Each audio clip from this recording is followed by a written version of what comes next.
that whenever you hear a faith story, whenever you hear somebody talk about, here's kind of how I feel like God's worked and moved in my life, whenever you hear a story, you always hear about relationships.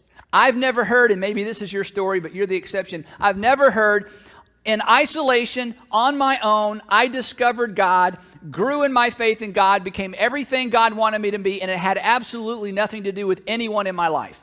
I think if you think that's your story, you probably don't even know your own story very well. But generally speaking, when people tell their story, they talk about, they don't use this term, but they talk about providential relationships. And it sounds like this. You know, I was going along doing my own thing, and then I met this girl. I was going along kind of doing life, whatever, and then I met this guy.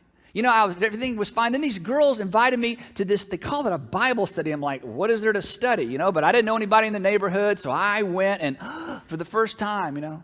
Or I went to college and I found out one of my professors was a Christian, and I thought, well, he couldn't be very smart. And then as I got to know a professor, I realized, wow, there's something to this. Something about his life kind of captured my attention and, you know, began a relationship. Or I went to work for this company and they told me the boss was a Christian. And I'm like, what's that about? Or my manager, or my division or department director, or vice president.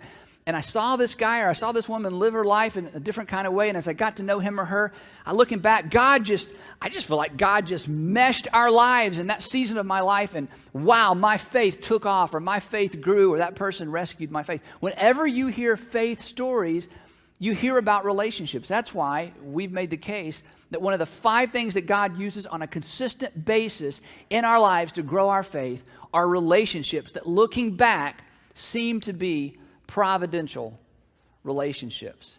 And you know what? Again, sometimes it's a conversation. I mean, I've heard stories that their whole life changed around a conversation. For other people, it's a series of conversations. And then for some of us, we would say, you know what?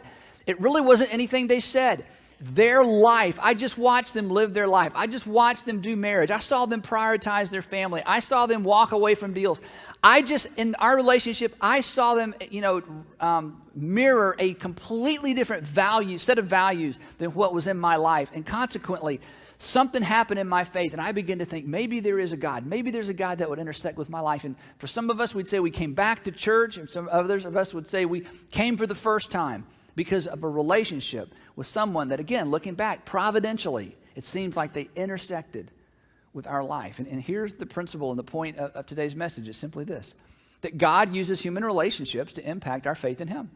That's what it is, that God uses human relationships to blow up or influence or impact our faith in Him. Now, the opposite is true as well. This is a principle, like all principles, that works both ways. Because the other question I could ask you to answer today that would be a little maybe more awkward to answer, what if I ask this question? Has there been anyone in your life that, looking back, undermined your faith in God? Are there any relationships in the past, and as you look back, they kind of took the legs out from underneath your faith? As a result of that relationship, you believed less? As a result of that relationship, you found yourself further from God and further from where you wanted to be in life and relationships or financially or in marriage?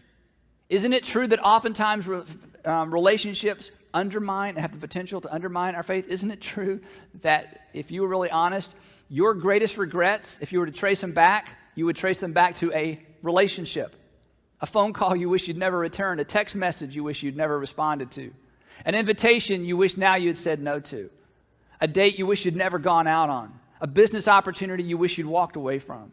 That our greatest regrets, generally, if you trace them back to relationships. I don't meet many people, and I'm sure there is this case, you don't meet many people who say, my greatest regret has to do with isolation. I got into trouble all by myself and no one else was involved. That's a little bit hard to do. I'm sure it's possible.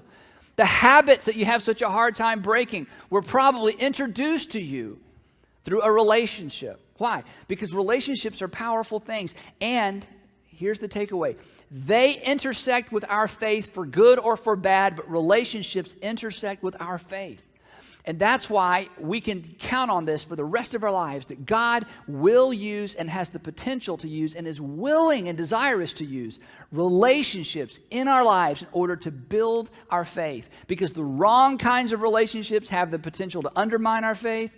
The right kinds of relationships have the potential to build and to grow our faith. Now,